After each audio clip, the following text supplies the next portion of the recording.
Hey YouTube, Dustin Ryder here. Welcome to my review for Mighty Morphin Power Rangers issue 117. So we left off on kind of a cliffhanger with the death of Draken, and we actually picked that up in the Power Rangers Universe Unlimited comic. Those always trip me up. So if you didn't read that, that's where that picked up. We don't pick up on that a ton in this issue. We do see the return of Ranger Slayer with Draken's coin, but that's about it. This issue is kind of about catching up with everybody else. Kind of laying the groundwork of the status quo of the danger everyone's in with, almost a Draken, with Dark Spectre holding control over the grid. They showcase them attacking Aquitar in shows like he traps Rangers by having them jump into action by morphing, and then of course now they're under their control. Was cool to see Aquitar. And then, of course, furthering the plot of Rita continuing to hate being disrespected by everyone, including Dark Spectre, which leads to a moment where Dark Spectre actually destroys Alpha, kind of squashing her only ally in this whole situation, which leads to the ending cliffhanger, which I'll get to in a minute. There was some really cool stuff in here in regards to other status quo stuff and with the kind of resistance going on. It's kind of neat to see these different Rangers from Time working with the Mighty Morphin team. I'm kind of curious how they choose who they want to do this with, kind of like with Shattered Grid. I thought it was cool that Team Shattered Grid was basically like the core mmpr Rangers, and then you had Jen Scotts and Lauren. And in this case, of course, you have a couple floating Rangers around and stuff like Phantom Ranger, but it kind of feels like you have like the Hyperforce and the Draken team, mmpr, and then Kendall and Taylor, as there's actually this really nice little scene between Jason and Taylor, which I thought was really cool. It was cool to see Jason be involved in this. I felt like they were two characters that kind of had a nice connection. Not that I thought he was going to romance her. That'd be funny if Jason romanced one random Ranger from Time every time they did a crossover. But just in general, I think there's actually a similar wavelength with those two characters I didn't think about. And they connect when they're actually training civilians to fight, and you actually see Bulk Skull and Ernie get ready to suit up to fight, which was kind of interesting. Also some nice stuff with the Phantom Ranger going over his guilt over what happened in the events of actual Power Rangers universe, you know, him being the one to create the original Arch. And I know I state this every time I cover this series, but I really do appreciate them taking advantage of various mythologies. In particular, I do appreciate how much of a follow-up a lot of this is to Power Rangers universe, because even though that was a little bit of a messy comic, I honestly really liked the lore behind it, and I like seeing them take advantage of this, and it makes a lot of sense. There's also some interesting stuff with Dark Spectre. Like, of course, he's going through time, basically, going to all these different Ranger worlds, and he meets the Psycho Rangers, and he's like, oh, so I'm going to create these one day. And then this one guy's like, no, your successor, or whatever, Astronema, is going to create him to destroy you. And that made me think about some stuff about the future, because obviously, much like with Shattered Grid with this crossover, we're having the mmpr team as well as other teams gain knowledge of like the past, present, or future that they shouldn't have.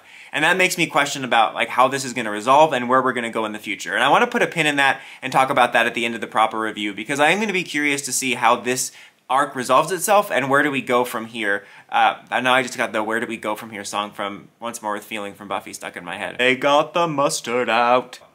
Where was I? We also have some like missions where the Hyperforce Rangers are sent through time to presumably recruit Rangers.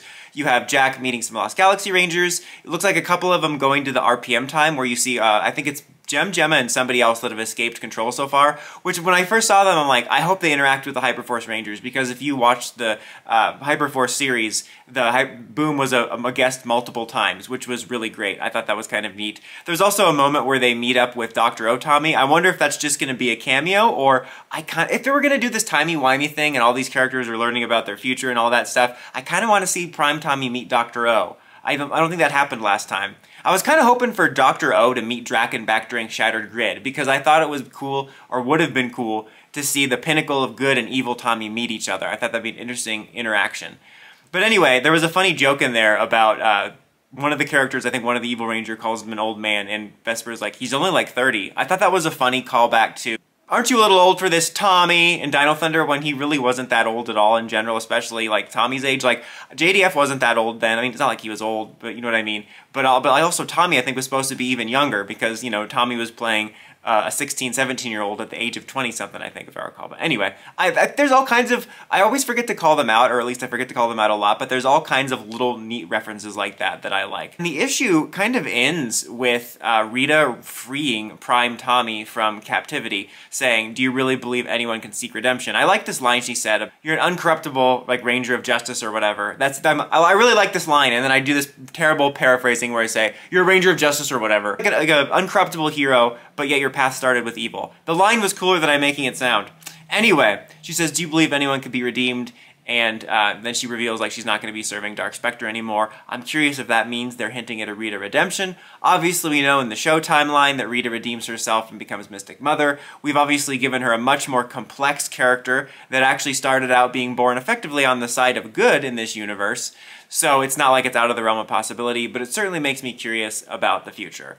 I overall really did enjoy this issue. I enjoyed checking in with all these characters and the status quo and all that. I enjoy some of the character interactions and some of the ideas presented and the questions about like how this is going to resolve itself, and I'm really curious about this development with Rita working with Tommy, because it's interesting for this storyline, but also because we know like where it's supposed to head, quote unquote, and I'm really curious about that. But I overall did enjoy this issue, continue to enjoy this arc.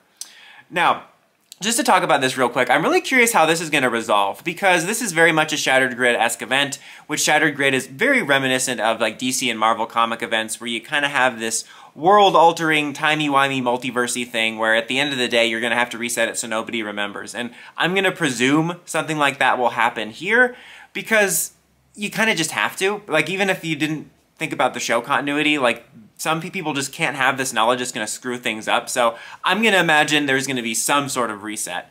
But it makes me curious, like, will it be just like Shattered Grid? Are we going to reset and kind of forget everything happened mostly and just continue on business as usual? Part of me is worried the comics are going to end because, like, everything PR is winding down. But it seems like the comics are doing pretty decent for them, especially since I imagine if they weren't doing decent, then we wouldn't get stuff like Amy Jo Johnson series or the ability to do so many of these Power Rangers universe comics when needed. Unlimited! Sorry. Spider-Man Unlimited.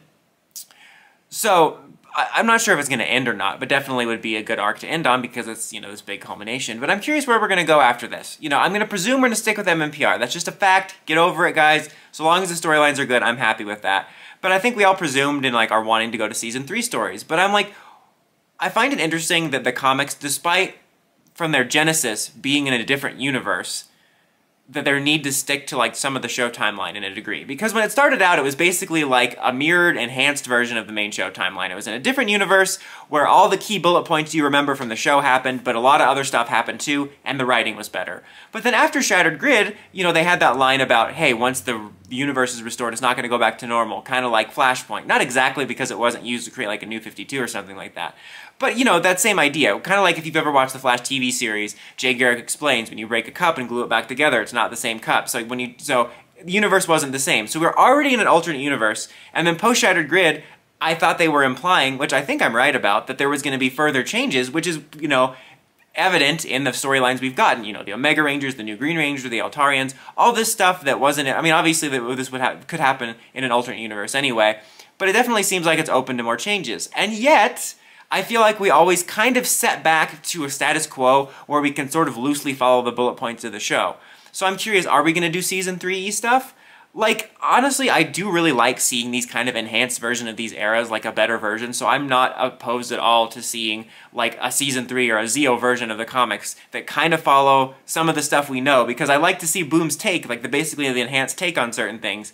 But at the same time, it's like, let's go off book. Like, not something necessarily crazy, but all throughout this issue I was thinking, like, well, Dark Spectre, what's going to happen with him? Because he's supposed to be the villain in like 3 or 4 more years, and he knows about the Psycho Rangers now. You know, what are they doing with Rita? I'm like, they can't kill him off. Are they going to reset him? Like, yeah, they can kill him off. They can do whatever they want. Chop Dark Spectre's head off. Chop Rita's head off. I'm hoping after this that they go more off book and just are totally free. There's no reason to stick to a status quo where you need to hit the bullet points from the show universe, because the show universe already exists, and I guarantee like the larger audience reading this doesn't know about the show stuff, and they don't care. So, I don't know, I just hope we go more off book and don't feel the need to hit bullet points from the show, as interesting as it would seem. But what would you like to see with the comic? Do you want to see it still hit some of the general bullet points from the show timeline and give their take on it? Or do you want to see it just be free to do whatever they want and craft their own stories? Let me know in the comments as always. Until next time, don't forget to like, comment, subscribe, and climb the steps and ring that bell. Get notifications from my videos. Dawson Ryder, signing out.